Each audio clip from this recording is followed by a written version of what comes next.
जय Hind. Hello everyone. तो 10th math 40 में आपका बहुत बहुत स्वागत है। तो 10th क्लास के मैथ को हम लोग स्टार्ट करेंगे और उसमें आज नया टॉपिक स्टार्ट होगा। तो चलिए सबसे पहले हम लोग समझ लेते हैं कि यह जो 10th क्लास का मैथ सब्जेक्ट है,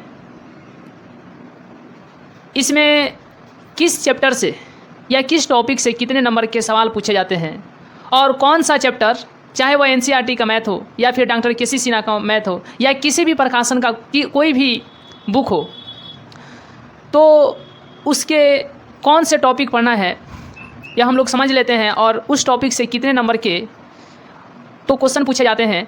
तो आइए सबसे पहले देखते हैं। देखिए सबसे पहले क्या है कि संख्या पद्धति है, ठीक है। तो यहाँ से 10 नंबर के क्वेश्चन पूछे जाते हैं एग्जाम में।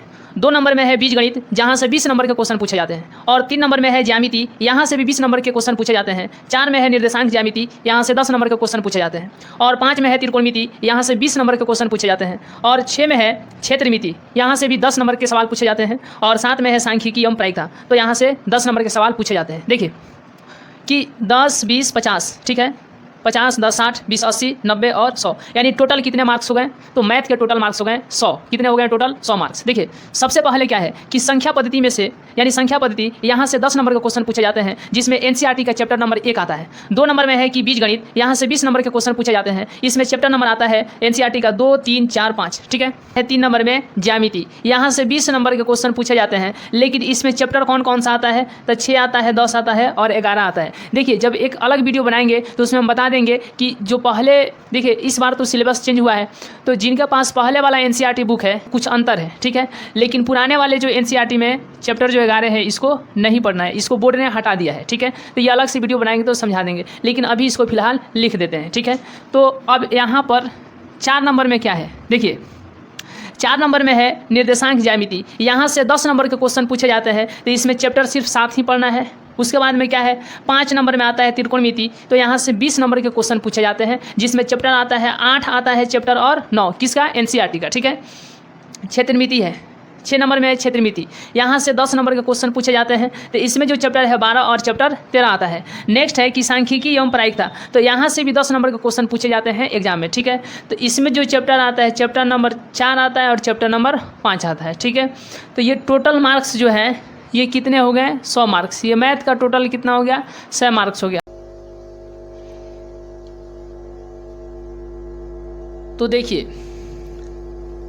आज हम लोग नंबर सिस्टम को स्टार्ट करेंगे और इसमें समझेंगे कि नंबर सिस्टम जिसको हिंदी में क्या कहते हैं। जिसको हिंदी में कहते हैं संख्या पद्धति कहते हैं। क्या कहते हैं? संख्या पद्धति। तो आइए सबसे पहले देखिए नंबर सिस्टम जो है, तो यहाँ से एग्ज़ाम में लगभग 10 नंबर के क्वेश्चन पूछे जाते हैं। जैसे कि इससे पहले हमने हर एक टॉपिक से, और ये भी हम लोग समझे हैं कि किस टॉपिक के अंतर्गत एनसीईआरटी का कौन सा चैप्टर आता है, इसको भी बहुत अच्छे तरीके से हम लोगों ने समझ लिया। अब यह समझना है कि नंबर सिस्टम में, इसको भी हम लोगों ने देख लिया कि नंबर सिस्टम में एनसीईआरटी का कौन सा चैप्टर आता है, इसको भी बहुत अच्छे तरीके से समझने की कोशिश किए। देखिए तो नंबर सिस्टम जिसको क्या कहते हैं? नंबर सिस्टम, नंबर सिस्टम, और इसको हिंदी में कहा जाता है संख्या पद्धति कहा जाता है। क्या कहा जाता है? संख्या पद्धति कहा जाता है। तो आइए इसको स्टार्ट करते हैं और सबसे पहले आज का क्वेश्चन देखते हैं कि पहला क्वेश्चन कितने लोग सही करने की कोशिश करते हैं। चलिए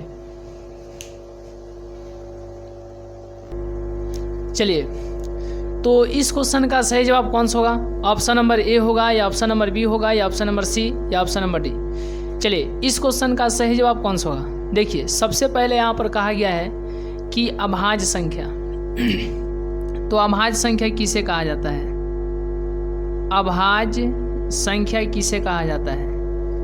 देखिए अभाज्य संख्या वह संख्या जो सिर्फ और सिर्फ स्वयं से क्या लगे, जिसमें सिर्फ और सिर्फ स्वयं से भाग लगे, जिसके गुणनखंड सिर्फ और सिर्फ 2 हो। ठीक है, कितने किस्म का हो? 2 किस्म का गुणनखंड हो, 2 नहीं मतलब 2 किस्म का। ठीक है, जैसे यहाँ पर देखिए 5 क्या है? 5 यह क्या है? अभाज्य संख्या है। 5 क्या है? अभाज्य संख्या है। उसके बाद में अगर 3 की बात करें तो 3 भी क्या है? अभाज्य संख्या है, क्योंकि 5 में जब भाग लगेगा तो 1 से लगेगा और नहीं तो 5 से लगेगा, बस इसके अलावा किसी और से नहीं लगेगा। 3 में भी जब भी भाग लगेगा तो या तो 3 से लगेगा और नहीं तो सिर्फ 1 से लगेगा, इसके अलावा किसी से नहीं लगेगा। अगर बात करें 4 की तो इसमें देखिए, इसमें 5 से लगेगा नहीं तो 1 से, और इसमें 3 से लगेगा नहीं तो 1 से।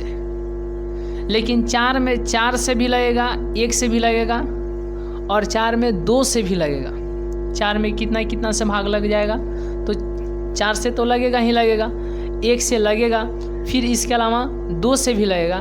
तो ये बताइए इसमें 4 जो है यह भाज्य संख्या है कि अभाज्य संख्या है? तो इसमें मतलब 3 है, इसके गुणनखंड अगर देखा जाए तो 3 है। ठीक है, तो इसीलिए यह क्या हो जाएगा? भाज्य संख्या। क्या हो जाएगा? भाज्य संख्या। लेकिन 3 और 5 जो होगा क्या हो जाएगा? अभाज्य संख्या। तो अब यहाँ पर हम लोग चर्चा करें 27 की बात करें तो 27 में जो होगा तो 27 से तो भाग लगेगा, ठीक है, और 1 से भी लगेगा, इसके अलावा 3 से लगेगा। ठीक है, इसके तो 3 हो गए। ठीक है, क्या हो गए? 3 हो गए, और भी लगेगा, 9 से लगेगा, 4 से लगेगा, 9 से लगेगा, फिर यहाँ पर 3 से लगेगा, 9 से लगेगा। ठीक है, तो इस तरीके से हम लोग क्या देख रहे हैं कि इसके गुणनखंड 2 से अधिक होते जा रहे हैं, इसीलिए यह क्या हो जाएगा? तो 27 जो होगा यह भाज्य संख्या होगा। क्या होगा? भाज्य संख्या। अगर हम लोग बात करें 35 की तो 35 में देखिए, 35 में जो है 35 से तो भाग लगेगा, फिर 1 से भी लगेगा, इसके अलावा 5 से लगेगा। तो देखिए ये भी 2 से अधिक हो गया, तो ये भी क्या है? भाज्य संख्या है। आइए उसके बाद में 13 की हम लोग बात करते हैं। तो 13 क्या है? 13 में कितना से? तो या तो 13 से लगेगा नहीं तो 1 से लगेगा, इसके अलावा किसी और से लगेगा तो नहीं लगेगा, इसीलिए यह क्या है? यह है अभाज्य संख्या है। तो पूछा क्या है कि निम्नलिखित में कौन सा अभाज्य संख्या है? तो इसका आंसर कौन सा होगा? तो इसका सही जवाब होगा ऑप्शन नंबर सी। तो इसका आंसर मिल गया ऑप्शन नंबर सी। आइए अभी इतना के बाद हम लोग नेक्स्ट क्वेश्चन देखते हैं। चलिए स्क्रीनशॉट के बाद हम लोग नेक्स्ट क्वेश्चन देखते हैं। चलिए तो यहाँ पर नेक्स्ट क्वेश्चन है, इस क्वेश्चन का सही जवाब कौन सा होगा? चलिए कितने लोग इस क्वेश्चन को सही करने की कोशिश करते हैं? चलिए इस क्वेश्चन का सही जवाब कौन सा होगा? ऑप्शन नंबर ए होगा, या ऑप्शन नंबर बी होगा, या ऑप्शन नंबर सी, या ऑप्शन नंबर डी। देखिए क्वेश्चन क्या है कि यदि ए और बी अभाज्य संख्या है तो लसा ए और बी का लसा क्या होगा? तो सबसे पहले ए और बी का जब लसा निकाला जाएगा, ठीक है, तो कितना होगा? अगर ए से काटा जाएगा तो यह एक बार में कटेगा, लेकिन बी जस का तस रहेगा। अगर बी से काटा जाएगा तो ये बी 1 से कटेगा, ठीक है, यानी एक बार में कटेगा, बी से कटेगा एक बार में। तो अब यहाँ पर लसा बराबर में तो ए गुना फिर बी गुना फिर 1 गुना और फिर 1, तो ए बी में गुना होगा तो ए बी हो जाएगा, या कम 1 से गुना किया जाएगा तो ए बी ही रहेगा। और इस तरीके से ए और बी का लसा क्या होगा? तो इसका सही जवाब ऑप्शन नंबर सी होगा। चलिए तो इस क्वेश्चन का सही जवाब कौन सा होगा? ऑप्शन नंबर सी होगा। आइए अब हम लोग नेक्स्ट क्वेश्चन देखते हैं, और नेक्स्ट क्वेश्चन कितने लोग सही करने की कोशिश करते हैं। चलिए अब नेक्स्ट क्वेश्चन है, तो यहाँ पर स्क्रीनशॉट लेने के बाद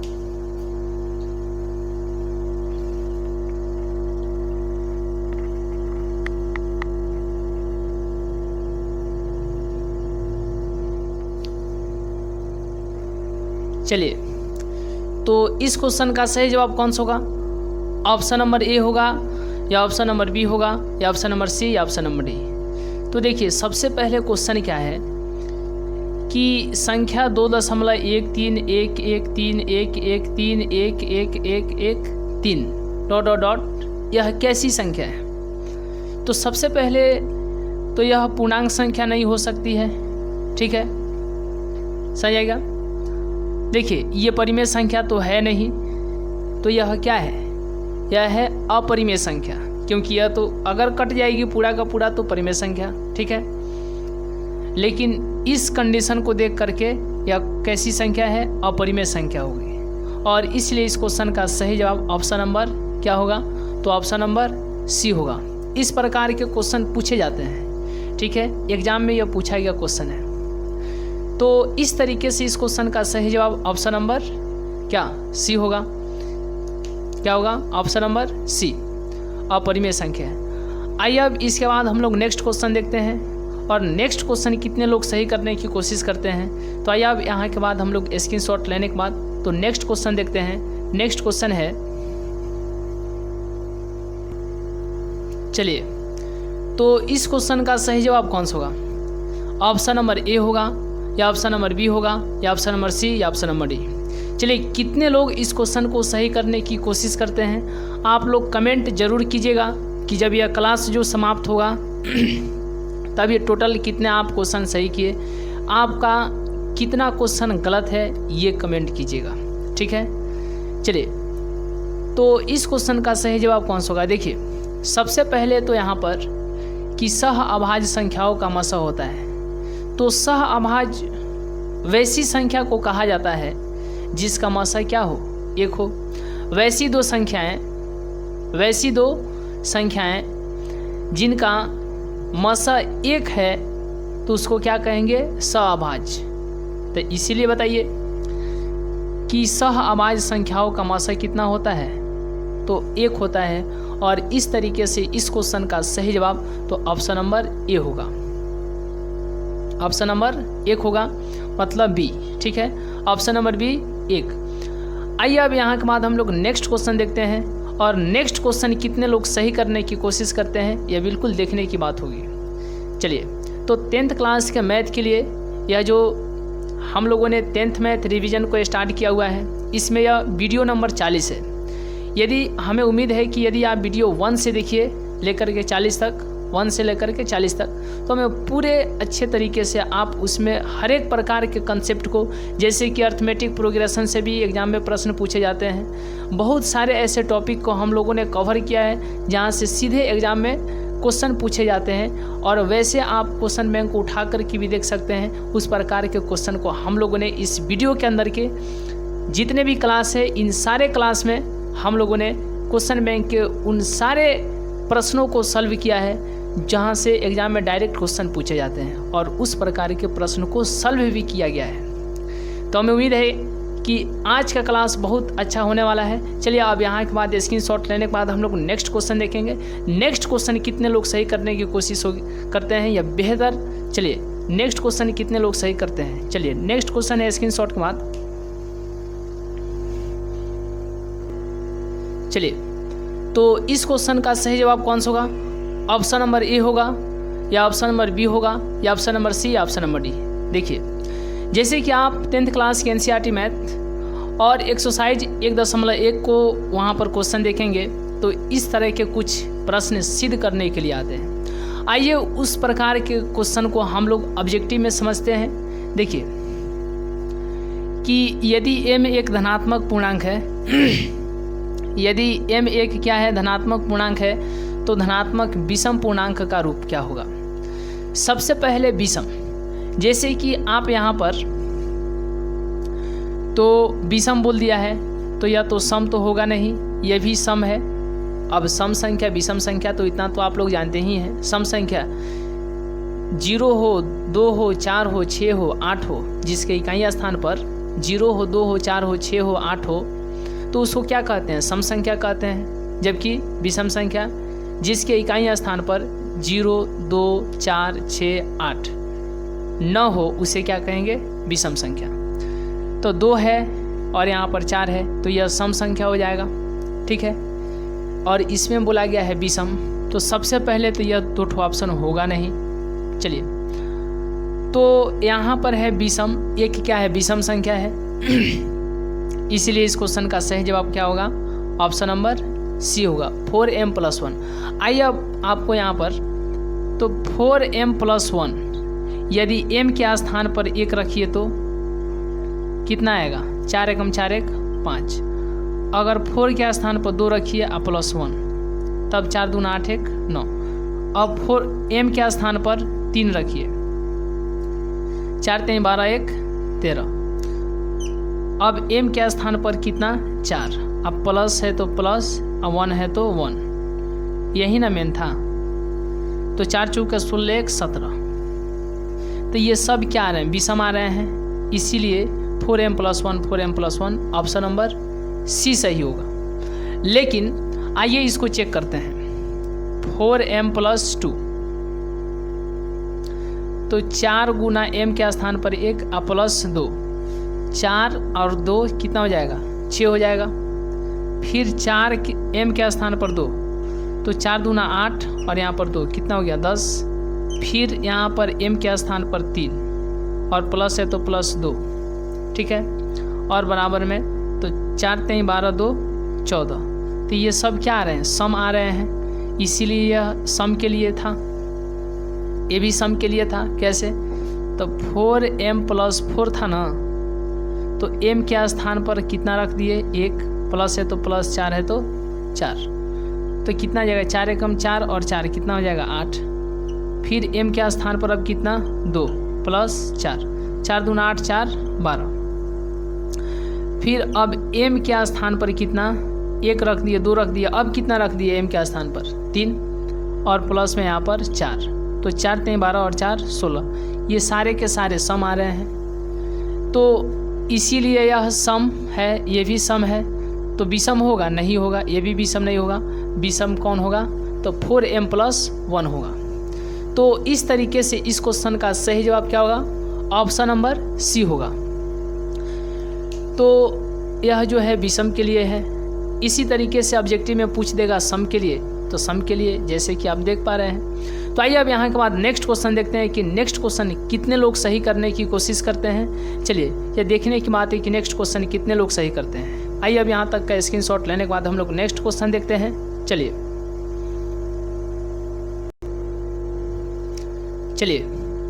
तो इस क्वेश्चन का सही जवाब कौन सा होगा, ऑप्शन नंबर ए होगा या बी होगा या सी या डी। चलिए देखने की बात है कि इस क्वेश्चन को कितने लोग सही करने की कोशिश करते हैं। देखिए सबसे पहले इस क्वेश्चन को समझने से पहले हम लोग समझ लेते हैं घातांक। घातांक क्या है, ठीक है।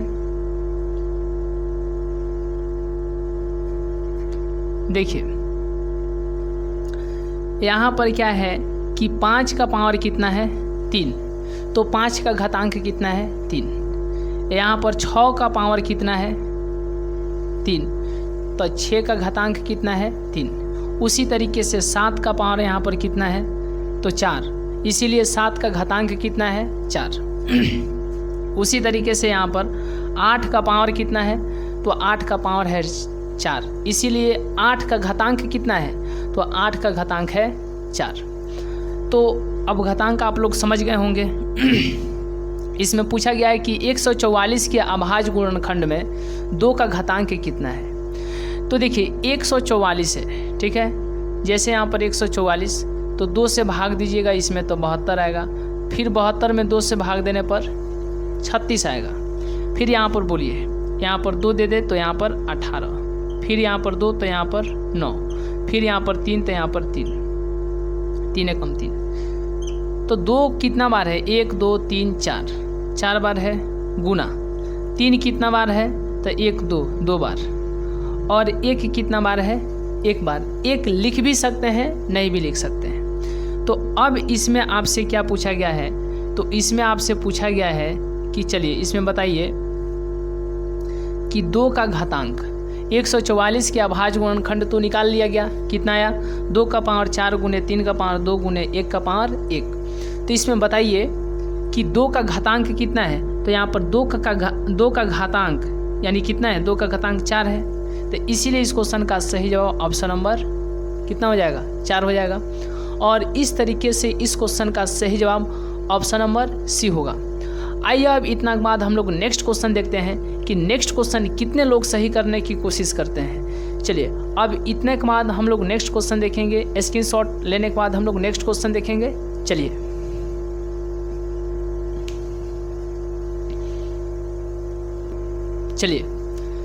तो इस क्वेश्चन का सही जवाब कौन सा होगा? ऑप्शन नंबर ए होगा या ऑप्शन नंबर बी होगा या ऑप्शन नंबर सी या ऑप्शन नंबर डी। चलिए देखने की बात है कि कितने लोग इस क्वेश्चन को सही करने की कोशिश करते हैं। चलिए तो सबसे पहले यहाँ पर बोला गया है परिमेय संख्या और अपरिमेय संख्या। देखिए जिसको p बटा q के रूप में लिखा जा सकता है उसे कहेंगे परिमेय संख्या। ठीक है, यह सिंपल साधारण परिभाषा आप लोगों ने सुना ही होगा। और जिसको p बटा q के रूप में नहीं लिखा जा सकता है उसे क्या कहेंगे? अपरिमेय संख्या। यानी जिसको भिन्न के रूप में लिखा जा सकता है उसे परिमेय, जिसको भिन्न के रूप में नहीं लिखा जा सकता है उसे अपरिमेय संख्या। सिंपल सा ये बात है। देखिए तो यह √17 है। ठीक है, आइए इस पर चर्चा करते हैं। इसको 10 × 10 लिख सकते हैं और यह निकल जाएगा। तो √100 कहिए या सिर्फ क्या कितना कह दीजिए 10।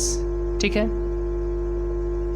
इसका मान कितना होता है 2, इसका मान कितना होता है तो 4 प्लस और √25 का मान 5, तो ये हो गया 9। तो ये तो परिमेय संख्या है, ये भी परिमेय संख्या है और ये भी क्या है? परिमेय संख्या है। लेकिन क्या √17 जो है परिमेय संख्या है कि अपरिमेय संख्या? तो यह है अपरिमेय संख्या। तो निम्नलिखित में कौन अपरिमेय संख्या है? तो इस क्वेश्चन का सही जवाब होगा ऑप्शन नंबर ए होगा। √17 जो है क्या है? अपरिमेय संख्या है। आइए अभी इतना के बाद हम लोग नेक्स्ट क्वेश्चन देखते हैं और नेक्स्ट क्वेश्चन कितने लोग सही करने की कोशिश करते हैं। चलिए स्क्रीनशॉट के बाद हम लोग नेक्स्ट क्वेश्चन देखते हैं। चलिए तो नेक्स्ट क्वेश्चन है, इस क्वेश्चन का सही जवाब कौन सा होगा? ऑप्शन नंबर ए होगा या ऑप्शन नंबर बी होगा या ऑप्शन नंबर सी या ऑप्शन नंबर डी। देखिए कि निम्नलिखित में कौन सा अभाज्य संख्या है?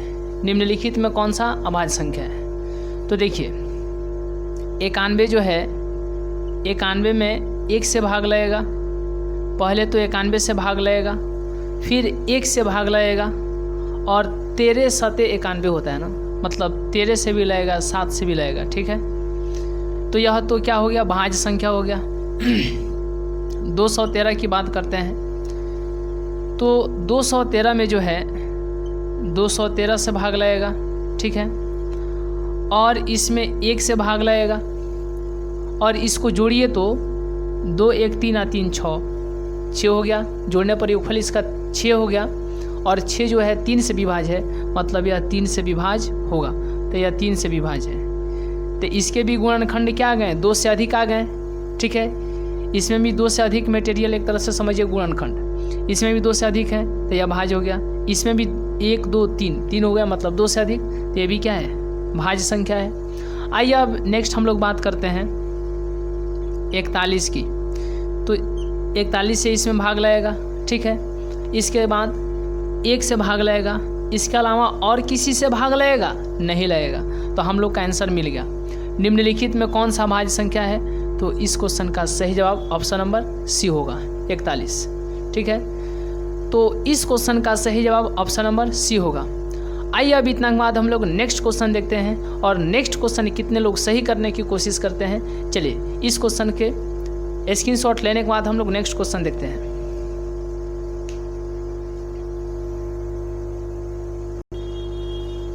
चलिए इस क्वेश्चन का सही जवाब कौन सा होगा? ऑप्शन नंबर ए होगा या ऑप्शन नंबर बी या ऑप्शन नंबर सी या ऑप्शन नंबर डी। चलिए इस क्वेश्चन का सही जवाब कौन सा होगा? देखिए जब भी वैसे हम बता देते हैं इसका सही जवाब होगा ऑप्शन नंबर डी होगा।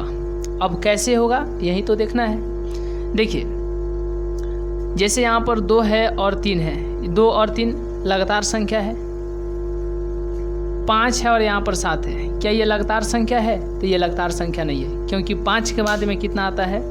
6 आता है। 5 के बाद में कितना आता है? 5 के बाद में 6 आता है। तो ये क्या है? लगातार संख्या है। उसी तरीके से 2 के बाद में 3, तो ये लगातार संख्या है। तो आइए इसका मासा निकालते हैं। 2 और 3 का मासा निकालते हैं। तो जो बड़ा रहता है उसको बीच में और जो छोटा रहता है यहाँ पर। जैसे कि आप लोग विधि जानते हैं, 10वीं क्लास में ये विधि से नहीं बनाया जाता है, दूसरे एल्गोरिथम से, लेकिन ये ऑब्जेक्टिव का क्वेश्चन है इसीलिए।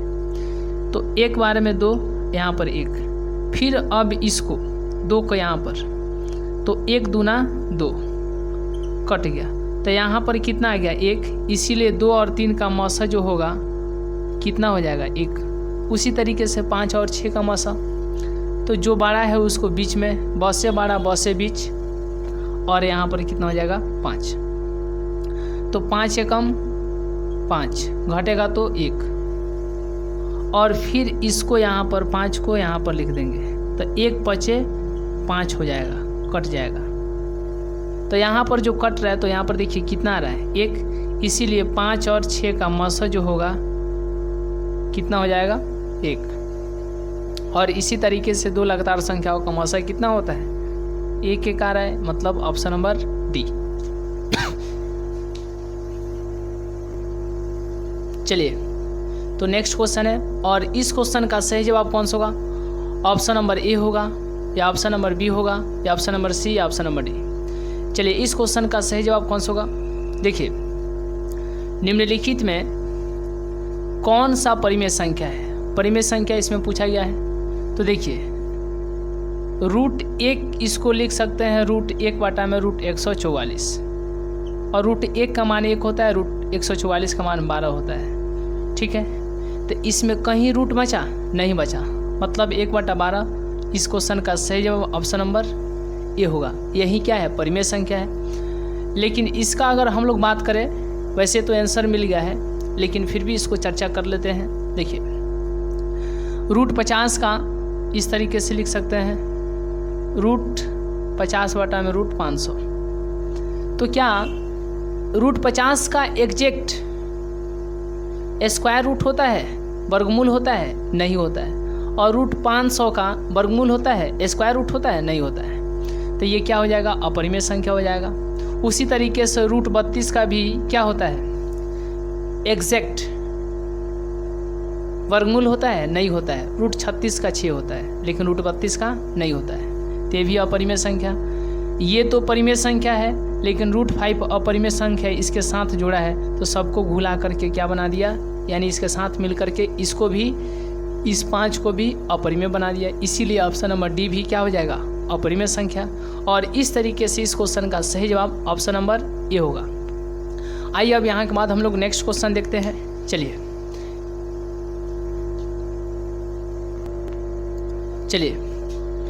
इस क्वेश्चन का सही जवाब कौन सा होगा? ऑप्शन नंबर ए होगा, या ऑप्शन नंबर बी, या ऑप्शन नंबर सी, या ऑप्शन नंबर डी। चलिए, इस क्वेश्चन का सही जवाब कौन सा होगा? देखिए, जैसे कि इसके पहले वाले क्वेश्चन में हम लोगों ने चर्चा किया था, इसी प्रकार के क्वेश्चन थे। तो सम देखना है, जब सम पूछा है तो सम देखना है। जैसे यहाँ पर, क्या यहाँ पर सम है? नहीं है, तो ये नहीं होगा। यहाँ पर सम है? नहीं है, तो ये भी नहीं होगा। और यहाँ पर कहीं पर सम दिखाई दे रहा है, यहाँ पर तो 1 है, क्या यहाँ पर 1 सम है? नहीं है, तो ये भी नहीं होगा। और इस तरीके से इधर सम नहीं है, लेकिन यहाँ पर तो सम दिखाई दे रहा है। और इस क्वेश्चन का सही जवाब ऑप्शन नंबर क्या होगा? डी हो जाएगा। आइए इसको सिद्ध करते हैं कि कैसे। जैसे यहाँ पर किसी पूर्णांक p के लिए प्रत्येक सम पूर्णांक का रूप है, कौन सा है? तो 2p है, ऑप्शन नंबर डी। देखिए, अगर यहाँ पर 2p है तो 2 बीच में गुना है, p के स्थान पर 1 रखिए, कितना आएगा? 2 आएगा। फिर 2 गुना, अब p के स्थान पर 2 रखिए, कितना आएगा? 4। फिर p के स्थान पर 3 रखिए, कितना आएगा? 6। तो हर बार तो सम आ रहा है, मतलब सम के लिए कौन अप्लीकेबल है? सम का रूप कौन है? तो ये ऑप्शन नंबर डी। और इस तरीके से इस क्वेश्चन का सही जवाब ऑप्शन नंबर डी होगा, 2p। आइए अब यहाँ के बाद हम लोग नेक्स्ट क्वेश्चन देखते हैं। और नेक्स्ट क्वेश्चन कितने लोग इस क्वेश्चन को सही करने की कोशिश करते हैं? आइए इस क्वेश्चन के स्क्रीनशॉट लेने के बाद हम लोग नेक्स्ट क्वेश्चन देखते हैं। चलिए, इस क्वेश्चन का सही जवाब कौन सा होगा? ऑप्शन नंबर ए होगा, या ऑप्शन नंबर बी होगा, या ऑप्शन नंबर सी, या ऑप्शन नंबर डी। देखिए, यह जो क्वेश्चन है कुछ उल्टा ही पूछ दिया है, जबकि इसको पूछना क्या चाहिए था कि निम्नलिखित में कौन सा संख्या जो है शांत है, लेकिन अशांत पूछ दिया है। घुमा करके ये क्वेश्चन पूछा गया है, और ये बोर्ड में पूछा गया प्रश्न है। ये एग्जाम में पूछे गए प्रश्न हैं। देखिए, तो सबसे पहले हम लोग देखते हैं शांत और अशांत समझ लेते हैं। अगर शांत के लिए चेक करना होगा, कैसे पता चलेगा कि शांत है? तो अगर हर में 2 दिखाई दे दिया, 5 दिखाई दे दिया, चाहे कितना ही बार 2 आया हो, कितना ही बार 5 आया हो, उससे कोई फ़र्क नहीं है। बस 2 और 5 दिखाई दे दिया, ठीक है, तो वह क्या हो जाएगा? शांत हो जाएगा। सिंपल से अभी हम समझा रहे हैं। वैसे ये वीडियो हम लोग आगे देखेंगे नेक्स्ट क्लास में, इससे बेहतरीन और विस्तार तरीके से शांत और अशांत पर चर्चा करेंगे और एग्जाम्पल के साथ सिद्ध करके। लेकिन अब ये ऑब्जेक्टिव है, इसीलिए अशांत, क्योंकि ऑब्जेक्टिव के लिए आपको भी मालूम है कि कम समय रहता है। लेकिन हम इस टॉपिक पर चर्चा करेंगे नेक्स्ट क्लास में। देखिए, अगर हर में 2 और 5 अगर है, इसके अलावा और भी कुछ है, तो ये शांत हो जाएगा। लेकिन अगर हर में 2 और 5 नहीं है, तो वह क्या हो जाएगा? नहीं है। 2 और 5 अगर है तो शांत, अगर नहीं है तो अशांत। बस ये सिंपल सा याद रखिए, बाकी विस्तार से अगले क्लास में हम लोग चर्चा करेंगे। आइए इसकी हर का जो गुणनखंड निकालते हैं। सबसे पहले क्या है? तो सबसे पहले है ऑप्शन नंबर ए है कि 23/50। तो 50 का यहाँ पर लसा निकालिए हर का।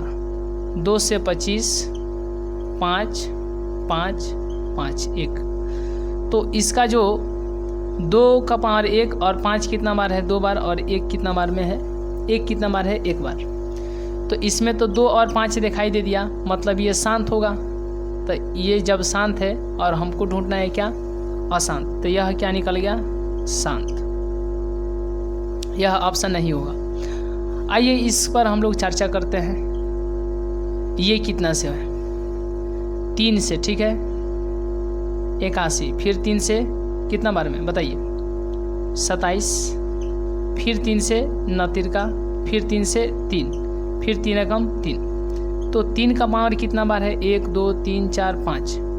तो 3 का पावर 5 गुने 1 कितना बार है? 1 बार।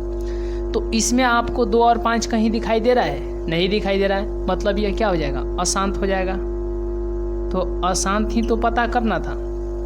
और इस तरीके से इस क्वेश्चन, बस अब आगे जो सी और डी ऑप्शन है, इस पर चर्चा करने की कोई आवश्यकता नहीं है, क्योंकि आंसर मिल चुका है। तो इसलिए इस क्वेश्चन का सही जवाब अशांत। यह शांत निकला या अशांत निकला? पूछा क्या है? अशांत। इसलिए इस क्वेश्चन का सही जवाब ऑप्शन नंबर बी होगा। तो इस तरीके से इस क्वेश्चन का सही जवाब ऑप्शन नंबर बी। तो आज का क्लास यहीं तक, मिलेंगे नेक्स्ट क्लास में, नेक्स्ट वीडियो में। तब तक के लिए बहुत बहुत धन्यवाद।